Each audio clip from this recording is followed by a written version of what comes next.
નમસ્કાર, good morning. કેમ છો બધા? મજામાં છો ને? સરસ. તો બાળકો, ધોરણ 6 વિષય સામાન્ય જ્ઞાન. આપણે તેમાં પ્રશ્ન શીખતા હતા કે જેનું ટાઇટલ હતું મને ઓળખી મારું નામ લખો. તો ચાલો તેમાં આગળ વધીએ.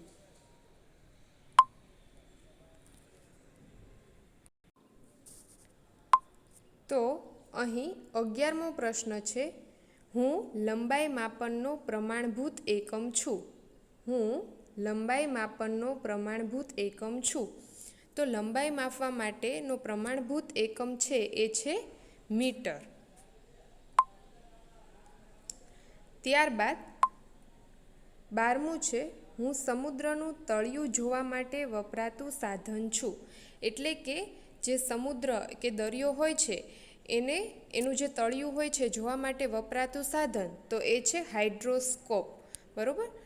તો સમુદ્રના તળિયા જોવા માટેનું જે સાધન વપરાય છે એ છે હાઇડ્રોસ્કોપ. જુઓ બાળકો, આ છે હાઇડ્રોસ્કોપ કે જેના દ્વારા છે એ સમુદ્રનું તળિયું જોઈ શકાય છે. ત્યારબાદ છે 13મું. હું યાંત્રિક શક્તિ દ્વારા વીજળી ઉત્પન્ન કરતું સાધન છું. હું યાંત્રિક શક્તિ દ્વારા વીજળી ઉત્પન્ન કરતું સાધન છું. તો યાંત્રિક શક્તિ દ્વારા વીજળી ઉત્પન્ન કરતું સાધન એટલે ડાયનેમો. શું કહેવાય એને? ડાયનેમો. ત્યારબાદ 14મું છે. હું વિદ્યુત પ્રવાહનું બળ માપવા વપરાતું સાધન છું. વિદ્યુત પ્રવાહ એટલે કે તમે જ્યારે તમારા ઘરમાં સ્વિચ ચાલુ કરો અને લાઇટ ચાલુ થાય, સ્વિચ ચાલુ કરો અને પંખો ચાલુ થાય, તો એ કોના કારણે થાય છે? તો એ વિદ્યુત પ્રવાહ જે વહેતો હોય છે એના કારણે થાય છે. તો આ વિદ્યુત પ્રવાહનું બળ માપવા વપરાતું સાધન કયું છે? તો કે એ છે એમીટર. તો ચાલો આપણે જોઈએ કે વિદ્યુત પ્રવાહનું બળ માપવા માટે વપરાતું સાધન એમીટર એ કેવું હોય છે. તો જુઓ બાળકો, આ છે એમીટર કે જેના દ્વારા વિદ્યુત પ્રવાહનું બળ માપી શકાય છે. તમે આ ચિત્ર જુઓ. આ ચિત્ર શેનું છે? સરસ. આ ચિત્ર એ ત્રાજવું છે. તો અહીં 15મો પ્રશ્ન છે કે હું તુલા રાશિનું પ્રતીક છું. હું તુલા રાશિનું પ્રતીક છું. તો તુલા રાશિનું પ્રતીક છે એ છે ત્રાજવું. બરાબર? જે હમણાં આપણે જોયું, ત્રાજવું એ તુલા રાશિનું પ્રતીક છે. દરેક રાશિના જુદા જુદા પ્રતીક હોય છે.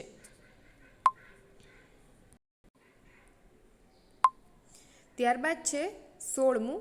હું ગ્રીસ દેશનો મહાન તત્વચિંતક હતો. હું ગ્રીસ દેશનો મહાન તત્વચિંતક હતો. તો એ છે સોક્રેટિસ. સોક્રેટિસ છે એ ગ્રીસ દેશનો મહાન તત્વચિંતક હતો. જુઓ બાળકો, આ છે સોક્રેટિસ કે જે મહાન તત્વચિંતક હતો. ત્યારબાદ છે 17મું. હું બનાસકાંઠા જિલ્લાના દાંતા તાલુકામાં આવેલો ડુંગર છું. હું બનાસકાંઠા જિલ્લાના દાંતા તાલુકામાં આવેલો ડુંગર છું. તો એ છે ગુરુનો ભાંખરો. ગુરુનો ભાંખરો એ બનાસકાંઠા જિલ્લાના દાંતા તાલુકામાં આવેલો ડુંગર છે. જુઓ બાળકો, આ છે ગુરુનો ભાંખરો કે જે બનાસકાંઠા જિલ્લાના દાંતા તાલુકામાં આવેલો ડુંગર છે. ત્યારબાદ છે 18મું. હું ધરમપુરમાં આવેલી ડુંગરમાળા છું. હું ધરમપુરમાં આવેલી ડુંગરમાળા છું. તો એ છે વિલ્સન હિલ.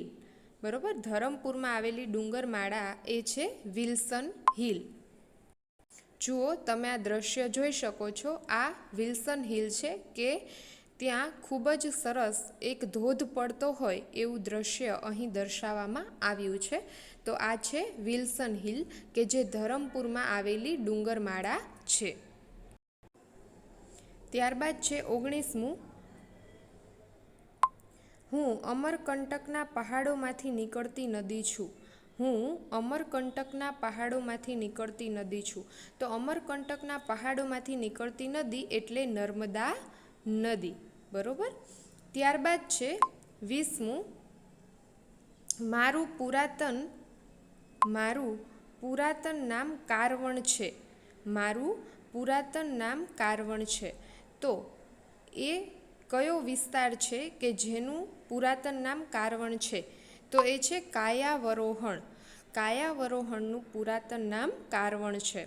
ત્યારબાદ છે 21મું, રુદ્રમહાલય મેં બંધાવ્યો હતો. મેં એટલે કે કોણે એમ. રુદ્રમહાલય મેં બંધાવ્યો હતો.